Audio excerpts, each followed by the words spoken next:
to be here. I'm going to present this strategy that we perform in focused on children education to promote prevention awareness.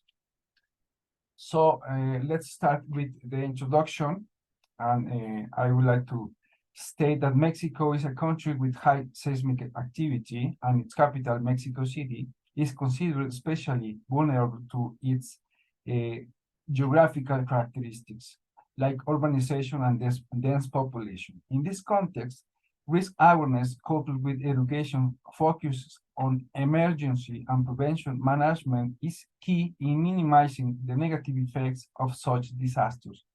Increasing seismic preparation in the Mexican population requires disseminating solid theoretical knowledge in addition to actionable and practical recommendations like life-saving action protocols as early as childhood.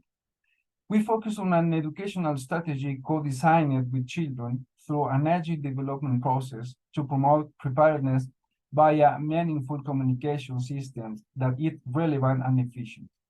Our contribution is twofold, namely a workshop involving children, teachers, and emergency staff to encourage interest in risk prevention during earthquakes, and an autonomous and self-managing workshop manual that allows an iterative improvement each time it is performed as required by everyone involved.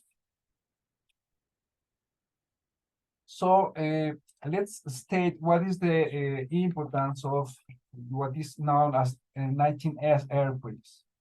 Well, believe or not, we suffer of two earthquakes that was happened in the same day, but 32 years between each of them. In 1985, we have the big earthquake that has an epicenter near to Mexico City, and it has a lot of harmful consequences. But we also suffer from another one in 2017. So it is called the 19S earthquakes, and it established a kind of might of September as a seismic season. So it goes against the prevention, the establishment of a prevention culture, as it triggers different beliefs that are not quite accurate. So based on that, we can think that the Mexican population can be very focused and very concerned with the awareness and preparation. But as I'm going to show, the reality is a bit different. So we try to focus on this bad information and try to establish a prevention awareness culture. So to do that, we focus on childhood as the building blocks of any society to develop this kind of culture. Let's state that during an earthquake, the ability to respond rationally is compromised to the overwhelming fear associated with such an event. It can be portrayed as a crisis state where rationality is compromised, and it demands a high cognitive capacity, but it's difficult to establish such a mindset in such a crisis moment. So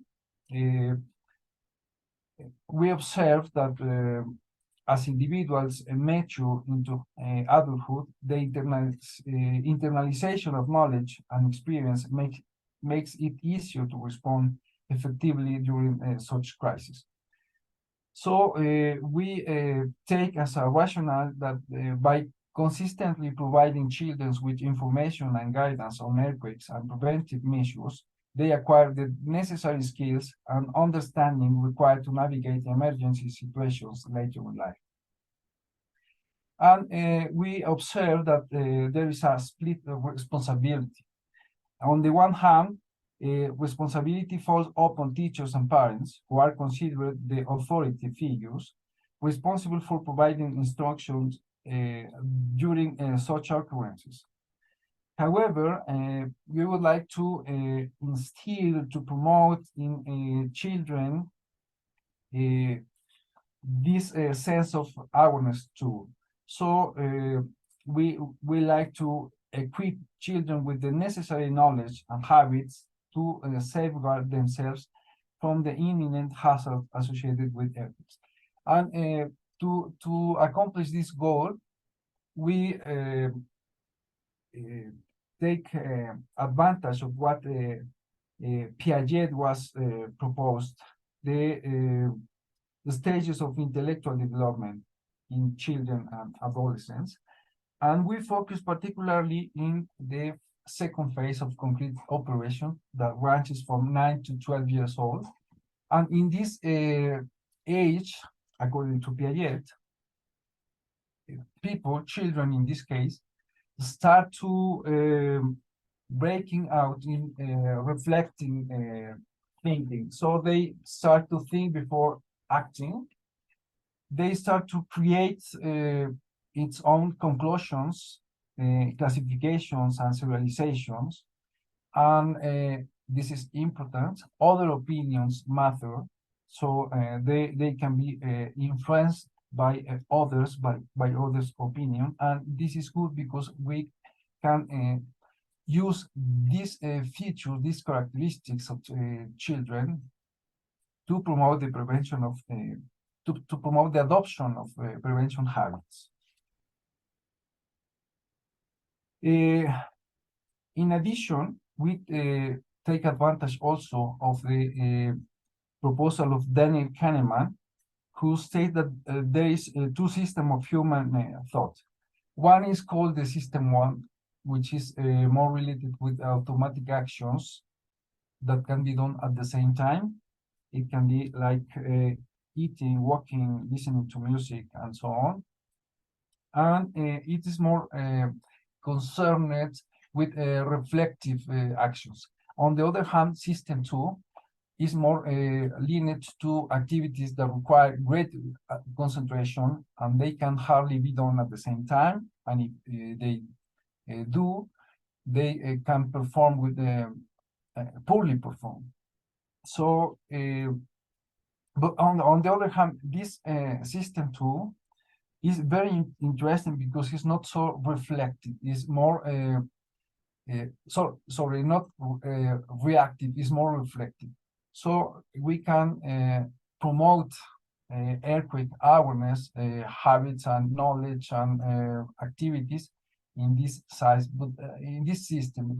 But both of them need to be working together in order to properly adopt a habit of prevention.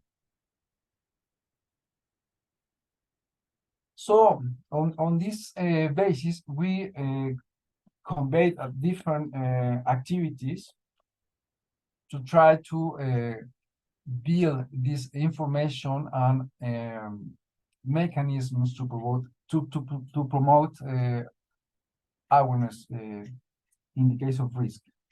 So we focus on children as the building blocks of a new society, a society that can include these prevention habits, because children serve as a foundation for the establishment of effective habits and practices, which in turn aid in the assimilation of preventive measures in the future. And we focus, obviously, in schools, as children in that institution are more reachable for performing such research. And well, we look to establish prevention of habits. So this study's primary contribution lies into the development of a strategy that specifically targets children, aiming to enhance the adoption of citizen prevention measures and enhance their readiness to confront earthquakes. The formation and prevention-oriented culture is initiated when preventive practices successfully permeate society across generations through the transmission and prevention of protocols thus it becoming normalized. But what is the notion of habits? Well, we take the notion of habitus from Bourdieu, which stated that it is delineated by socially constructed representation, signifying that it becomes ingrained in the individual through the acquisition of habits. I mean, mechanical behaviors acquired through cohabitation, observation, and interpersonal connections. So habitus help to build a better society based on the comprehension of the earthquake phenomenon and facilitated by fostering the interest in the topic and employing age-appropriate, contextually relevant habits that align with their lifestyle and school environment. So we are focused, we are trying to establish socially adopted habits. In addition, according to another author, Grimson, it says that this can be characterized as a cultural configuration. I mean, a social space in which there are shared language and codes, instituted horizons of the possible, and sedimented logics of conflict. So how we establish this proposal? We build together with children across different activities like surveys, in-depth interviews, and a user-centered and collaborative approach based on focus groups. And we perform different questions like those in this picture that is representing how children react, or how they different emotions trigger when they hear the words that appears in below: earthquake, drill, and seismic alert. So you can see that the answers of these questions are grouped in these word clouds, where blue represents positive emotions, red represents negative emotions, gray, yellow represents words related with theoretical assumptions about the phenomena.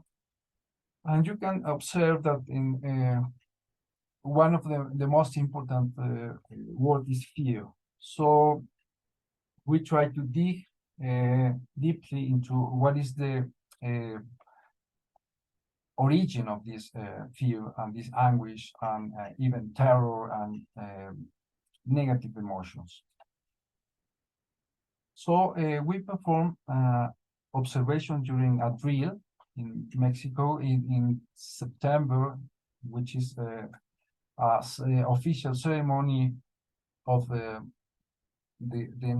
19S earthquakes that we suffered in the past, as I introduced it at the beginning of this talk. And we gathered data based on what was happening in this drill. So we later on perform in-depth interviews to know what was the actual mindset around the drills and around the phenomenon in population. So we've found that there is a superficial familiarity with the official educational materials. I mean, the official efforts are not enough to spread the message of awareness and prevention, and even the explanation of the geological features of the phenomenon is difficult to grab for the population. On the other hand, over 60% lack of preparedness and inadequate readiness to face seismic emergency. So we face a big problem because On the one hand, there is information, but on the other hand, population does not take advantage of this information, and we need to observe what was happening here. So when we run these different activities, surveys, interviews, and focus groups, we observe that there were different answers from children who said that they like stories and they like to feel like experts and they like digital activities which are not necessary perform. I mean, they prefer to physical activities than digital. Maybe this is framed by the pandemics that we suffered recently. This part of this research was framed by this situation. So maybe they were born out of digital activities, so they prefer the physical ones. And as a consequence, they like physical movement and getting other benefits from it. And they prefer quick and concrete and small group activities. So this was our data that to start with the design of the strategies that we proposed here.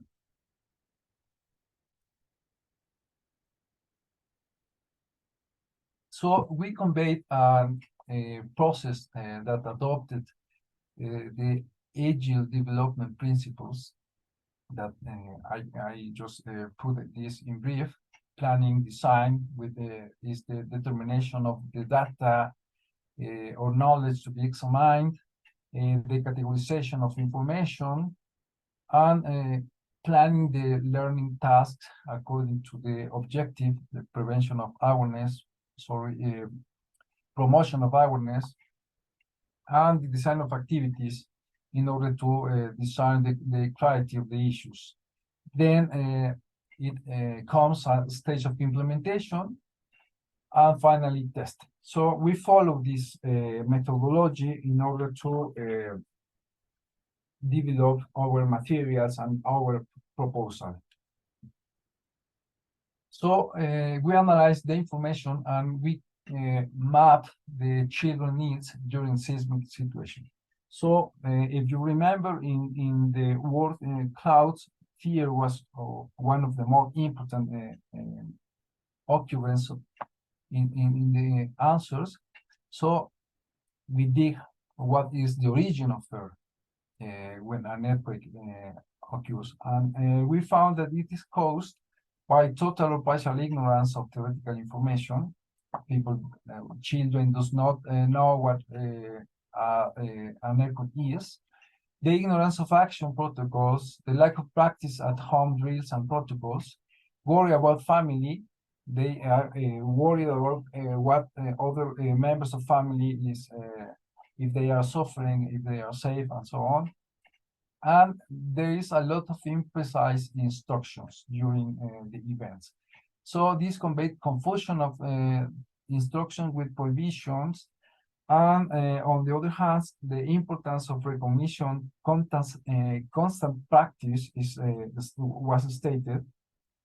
And again, the role of parents as mentors outside the school. So this provoked chaos or shock. So how we can go against this installed mindset in population, particularly in children. So we run a participatory design methodology, as I stated, and we come to an agenda during these 3 activities: interviews, focus group, and the surveys, that needs to be started with what's going on, information of what's happening. So geological phenomenon and its feature as a practical activity, well, this is important because all the interviews coincide in the need of a practical activity as the basis of knowledge acquisition. So the second topic was, what should I do? I mean, should I evacuate or bend into walls, or what I need to do in a seismic situation? Third, what to do? What do I need to be prepared? For instance, the importance of survival backpack and first aid kit comes out, and sickness recognition, how to get the right place in order to preserve safety. And finally, who can help me? Institutions and their role, emergency contacts, and so on. So the next part of this was to prepare materials, and we need to do content creations, which choose some subjects as I portrayed in the last slide: geological phenomenon, evacuation procedures, and the people that get involved stated that formats that they consider adequate were comic, video, infographics, and text. And well, these formats vary across the activities, but are pretty much the same. And the evaluation activities that was found is like completing sentences with missing terms. We remember that we are focusing on children. Answer questions that can be answered by true or false, and drawing signs for their homes and placement in situ, and choose the correct survival backpack supplies. This is very interesting and very important because children have to maintain its own survival backpack. So we ended with materials like this in the image. They are in Spanish, as our population is mainly speak Spanish mainly. So we put this information in an organized way in infographics and textbooks and videos, and collecting information. I mean, and not only documentation or materials produced by us, but some coming from official sources and other sources. Then what happened in the working groups? We tried to test this in order to put in practice what we adopted as the materials and the strategy. And we run different working groups where some of these activities was performed, and it was sessions of 3 or 4 children plus a teacher and a parent, and we try to run 2 activities, mainly completing sentences, identification of what the survival backpack should include in the case of the big picture depicted here. And after that, we ask people how they feel with the activities. On the one hand, children, they say that they are fun. The information is much easier to understand than the school books, and they say that they never see that at school, so they like it. On the other hand, parents reported that all children seem very interested and encouraged to continue learning at home. Half of them set up signaling at home, and others were encouraged to fill their children's life backpacks. And even, this is very interesting, some of them start to making questions to her parents in order to perform like an informative activity in the form of that. Do you know what? And they quote some prevention information. So we applicate these activities. We ask if they apply these activities at home, and 80% of the people involved in the workshop, they continue at home, and they answered how manageable it was to replicate the workshop actions that they learned in the workshop, and well, 60% of them reported that it was easy. Obviously, there were some difficulties, and they were related with it was complicated to recognize the load-bearing walls inside the house. I mean, not only the walls are appropriated to use as a protection, it was difficult to identify the evacuation route and the safe area because it was sometimes outside the home and there is no signal in there. And some children didn't feel support from their parents to complete the survival backpack. Then, putting this together in the form of actionable information and results lead us to design prevention workshops based on this experience, and to design a manual for other peoples to organize and conduct these prevention workshops. So the manual is based on these topics. The fourth stage that I already explained it before: what's going on, what should I do, what do I need to be prepared for, who can help me. And this manual also provides basic information, give examples of theoretical and practical activities, and suggest some materials to be applied during the workshop, and includes a notepad for taking notes. This is an example of this manual. When you can see, obviously, sorry, this is in Spanish, but you can see some information and some activities like fill gaps and some suggestions. And also there is availability of these printed or digital materials and link to download other materials.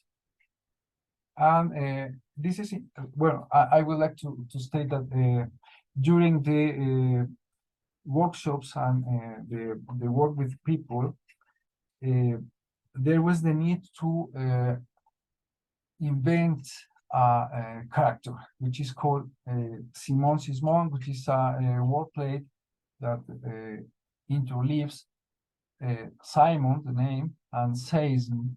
Maybe in English it can be seismon or something like that, but in Spanish we decided for this Sismon, which is this character that appears here in the graphic. Well, so to conclude, I would like to say that through this research, our aim is to make a substantive contribution by combining theoretical framework with practical application, ultimately reducing the adverse impact endured by children and their support system during seismic events. Additionally, we endeavor to underscore the significance of preparedness for potential risk, those promoting the establishment of a culture centered on risk prevention in the Mexican population.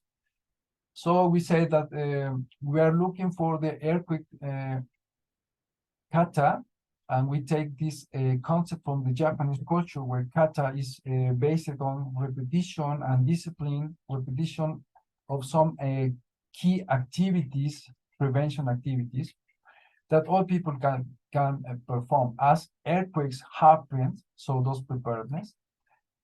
And where we try to establish a culture centered on risk in the Mexican population, starting since childhood. So to finish, I would like to thanks to Universidad Autónoma Metropolitana-Cuajimalpa, who funded this publication, And special thanks to Shadani Alvarez, Aurora Marin, and Marco Ortega for his contribution to this publication. Well, I would like to hear if you have any questions, and thank you very much.